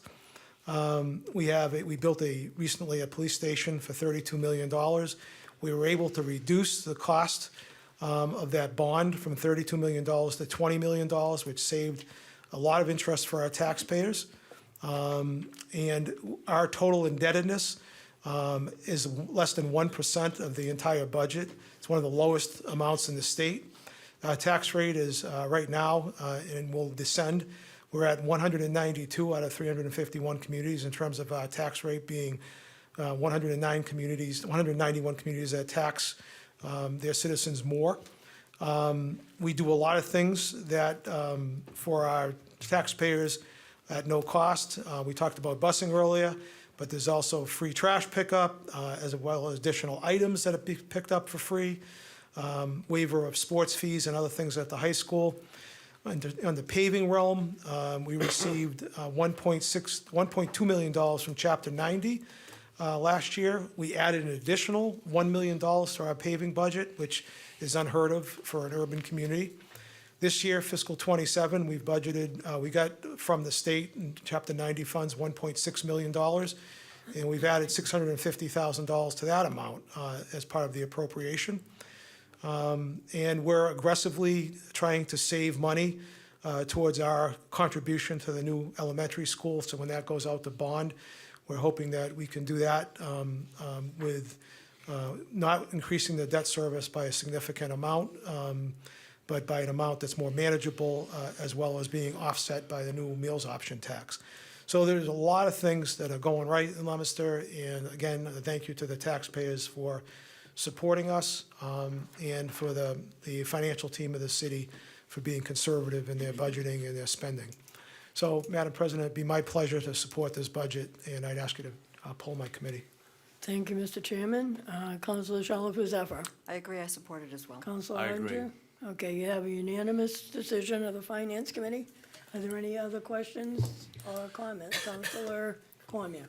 Thank you very much. I just want to say that I think this budget, although I think we all agree it's nothing's perfect, I think it's the envy of probably at least 90% of the communities in the Commonwealth of Massachusetts right about now.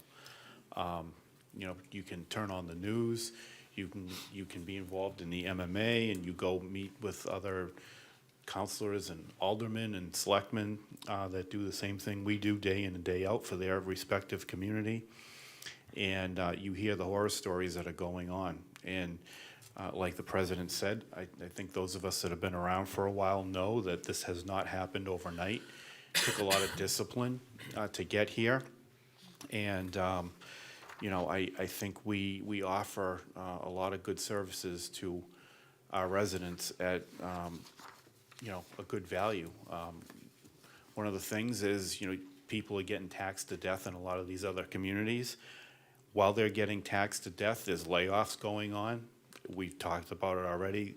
It's a fee for this and a fee for that, a fee for trash, a fee for the bus, a fee to play sports, everything. So I'm sure we could go through this budget item by item by item and find a lot of imperfections, but at the end of the day, it's the envy of many, and there's a lot of people that in this Commonwealth that sit in seats like we're sitting in now that wish that they could be looking at the type of budget that we're looking at here.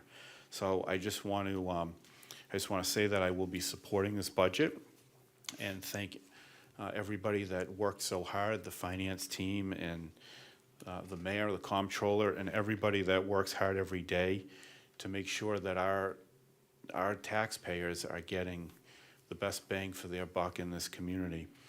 And also, while I have the floor, I just want to remind that I will be abstaining from all items pertaining to the fire department for salary and wages and any benefits, as I have an immediate family member that serves in the fire department. Thank you, Madam President. Thank you, Counselor. Any other questions or comments? If not, this is going to be a roll call vote, beginning with Counselor Cormier. Yay. Counselor Cormier. Yay. Counselor Odinger. Yay. Counselor Noseworthy. Yay. Counselor Romero. Yay. Counselor Shalfo Zephyr. Yay. Counselor Robbins. Yay. Counselor Bedanza. Yay. And I'll be recorded as yay. We have a unanimous council vote to support C-76. Does the chair have an order? Yes, ordered that the sum of $186,710,840 be appropriated to the fiscal year '27 general fund budget. The same amount to be raised by $186,038,999 from fiscal year 2027 revenues, $276,500 from the Gallagher Building Special Revenue Fund, $68,573 to be raised from the Cemetery Trust Fund, $76,768 to be raised from the Opioid Stabilization Fund, and $250,000 from the Assessor's Overlay Account. Move for the adoption of the order. Okay, you've heard the chair's recommendation. Any questions or comments? If not, this will be a roll call vote. Counselor Cormier? Yay. Counselor Cormier? Yay. Counselor Odinger? Yay. Counselor Noseworthy? Yay. Counselor Romero? Yay. Counselor Shalfo Zephyr? Yay. Counselor Robbins? Yay. Counselor Bedanza? Yay. And I will be recorded as yay. C-76 is adopted by a vote of 9-0. Thank you, Mr. Chairman, for all your hard work, you and your committee. A lot of time spent in the subcommittee meeting, and it was well viewed by a lot of the community and a lot of good comments. So Thank you, Madam thank you President. for all of that. Okay, moving on to city property, C-64. Is the chair ready to report? Yes, Madam President. We recently received, You want- actually, I'm you going to wanna read read it. it? C-64, sorry. Dean Mazzarella, Mayor, requests that the property known to the assessors as map 28, lot 12, and located on Church Street, former police station, to be declared surplus so that we can proceed to sell it through the purchasing department by bid. This was given further time on May 11th. I am going to request that we be given, we also are requesting further time on this so that we can conduct a subcommittee meeting, given that we were just provided with an appraisal report on the property, and I have some questions I'd like to discuss with the committee members and get some clarification on. So Okay. that would be my recommendation. I'll check with my fellow committee members. You've heard the chair's recommendation, Counselor Noseworthy? Yes, Madam President, and I agree. Hey, Counselor Cormier? I'd agree to further time. Okay. All right, so the recommendation for C-64 is further time. Any questions or comments? If not, all those in favor signify in the usual manner. Those opposed? Okay, C-64 has been given further time by a vote of 9-0. Moving on to Ways and Means, C-77. C-77, Dean J. Mazzarella, Mayor, respectfully requests the reappointment of Dean Carlson, 28 Iris Road, Leominster, to the Disability Commission, term to expire 4/15 of 2029. I know that Dean has served on this commission for a good number of years now. He's been the chairman. And it would be my recommendation that we grant C-77. And then, Madam President, I'll ask if you can ask Councilor Robbins and the other Councilor Cormier for me. Okay, thank you. Counselor Robbins? I agree. Okay, and the third member is Counselor Cormier? I agree. Okay, we have a unanimous recommendation from Ways and Means Committee, or C-77. Any questions or comments? If not, all those in favor, this should do roll call, Joanna. Councilor Cormier. Yay? Councilor Cormier. Yay. Councilor Arndt. Yay. Councilor Noseworthy. Yay. Councilor Romero. Yay. Councilor Shalfo Zephyr. Yay. Councilor Robin. Yay. Councilor Bedanza. Yay. And I will be recorded as yay. C-77, the reappointment is granted for Dean Carlson. Moving on to 5426. 54-26, Greg C. Chapdelaine, purchasing agent, requests permission to award a contract for construction materials testing services for a 4-year period. Services to begin June 23rd, 2026. I do have a letter here from the purchasing agent, Greg Chapdelaine. I can read it in so the public will understand what we're doing. Dear honorable members of the Leominster City Council, this petition is to allow the purchasing agent to award a contract for construction materials testing services for a 4-year period. I am in the process of preparing an invitation for bid to secure these services, said services to begin June 23rd, 2026.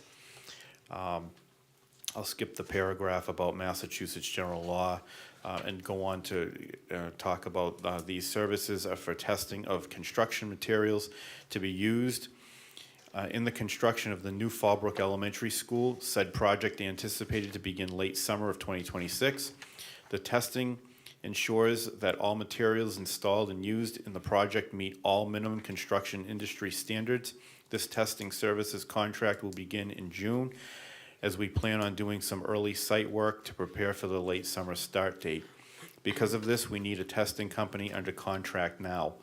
The contract will last approximately 3 years and several months, exact length to be determined, thus the request for a 4-year length of time.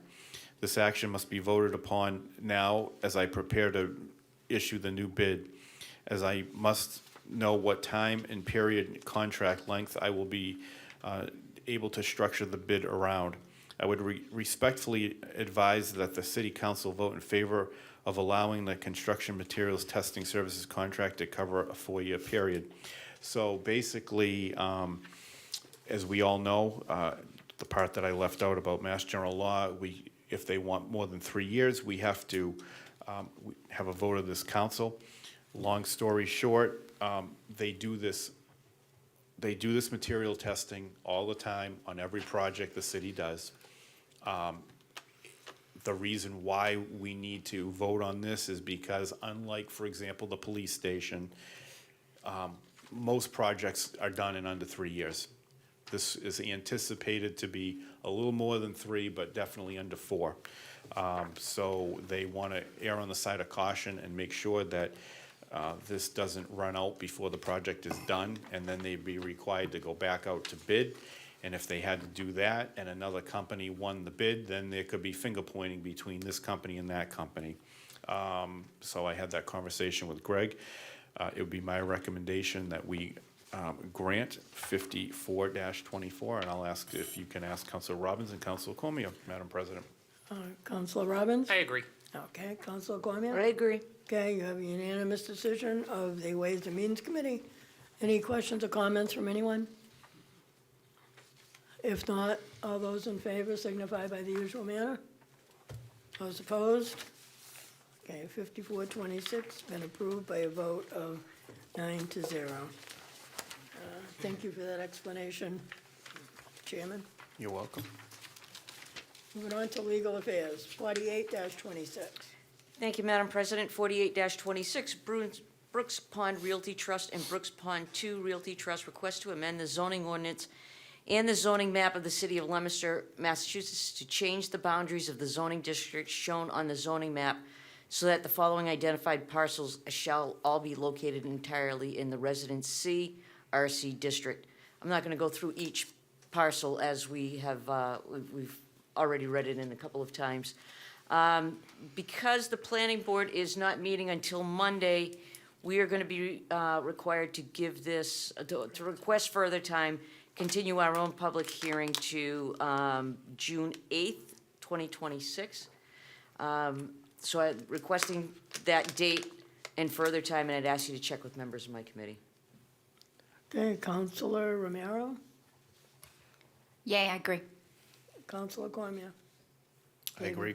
Okay, I you have agree. a unanimous decision, 48-26. Any other questions or comments? If not, we have further time with public hearing continued on 6/8 at 6:30. All those in favor of the hearing date signify in usual manner. Those opposed? Okay, 48-26 has been given further time with the hearing continued 6/8 at 6:30. 50-26. Thank you, Madam President. 50-26, the Spanish American Center requests to amend the zoning ordinance of the City of Leominster, Massachusetts to change the boundaries of the zoning districts shown on the zoning map so that the parcel identified as Parcel 2 on Assessor's Map 39 containing approximately 0.23 acres according to said map and having an address of 132 First Street shall be located entirely in the Business BB district. Similar situation as 48-26. The planning is meeting on this Monday, so I'm going to request further time for this and to schedule to continue the public hearing on June 8th at 6:15 PM. Okay, you've heard the chair's recommendation. Counselor Romero? Madam President, I have to abstain from this. I'm on the board Okay. for the Spanish American Center. All right. I agree with further time.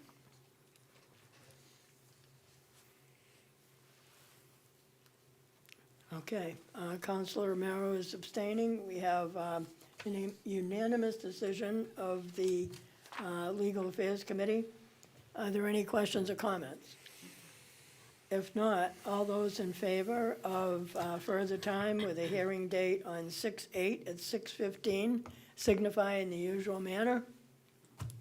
Okay, by a vote of 8-0 with one abstention. All right, thank you. 55-26. Thank you, Madam President. 55-26, I believe I thought that this was already given leave to withdraw on the last date. No, we couldn't.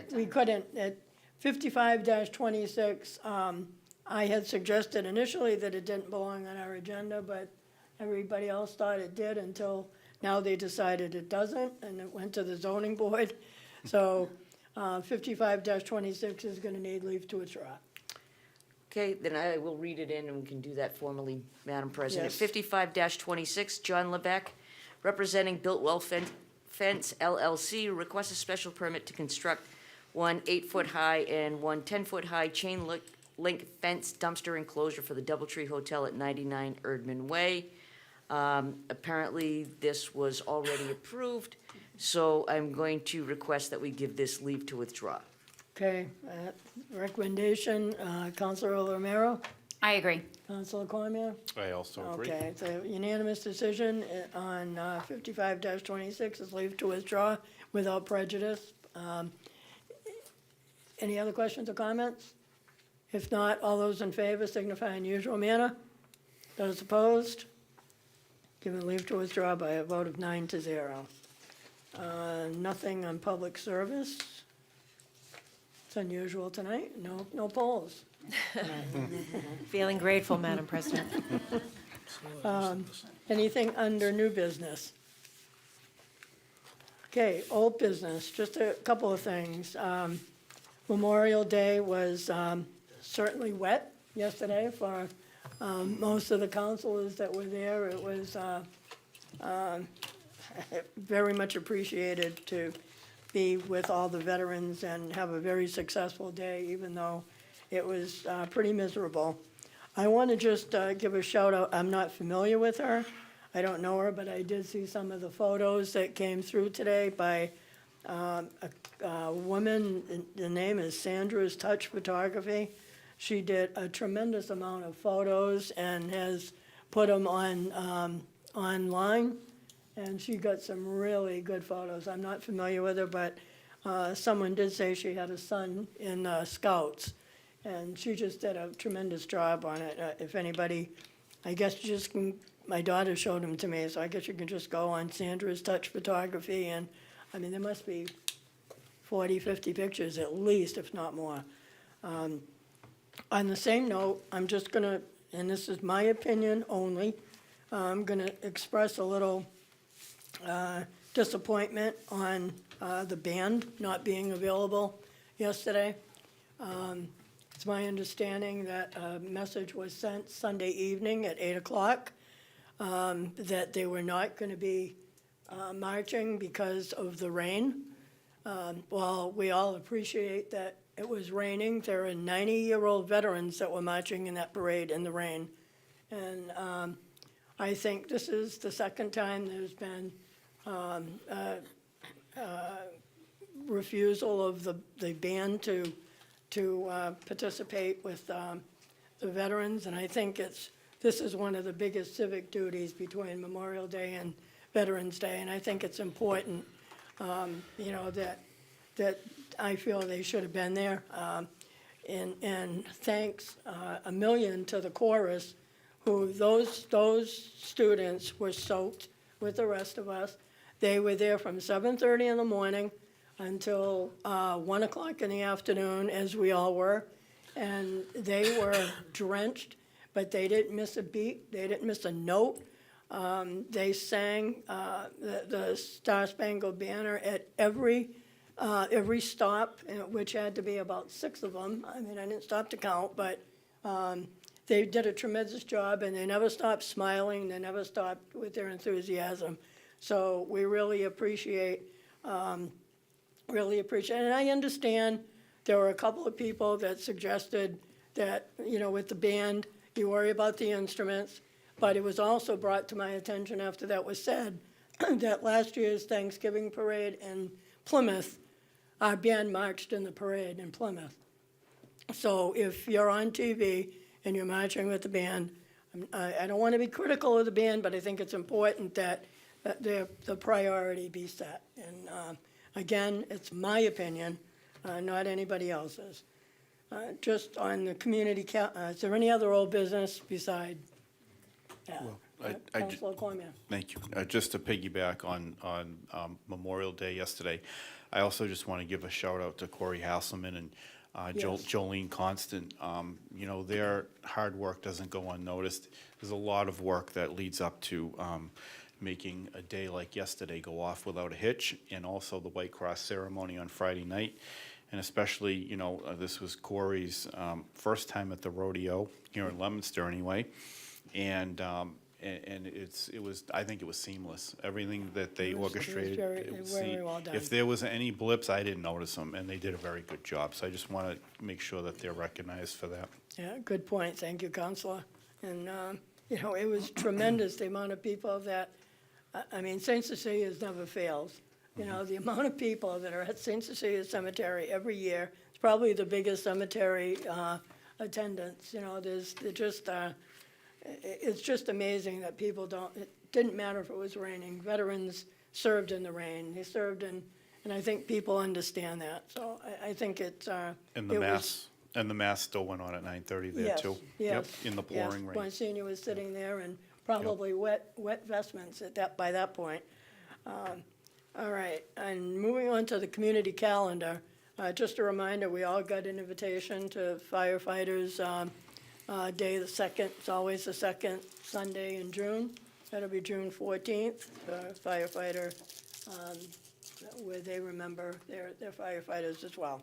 So I think that starts at 8 o'clock, I believe, with Father Ruiz doing the mass in the firehouse. And a march at 8:30. Yes. Okay, anything else from anybody? If not, Councilor. Thank you. Very quickly, Madam President, on Saturday, June 13th, from 10 to 11:30, Ward 5 is going to be having their in-person quarterly meeting from 10 to 11:30. So for those of you at home, just giving you another opportunity to come in person and build community. Thank you so much, Madam President, for that. June 13th, at what time? June 13th, from 10 to 11:30 at the library. Thank you. Okay, you're welcome. Anybody else? If not, do I have a motion to adjourn?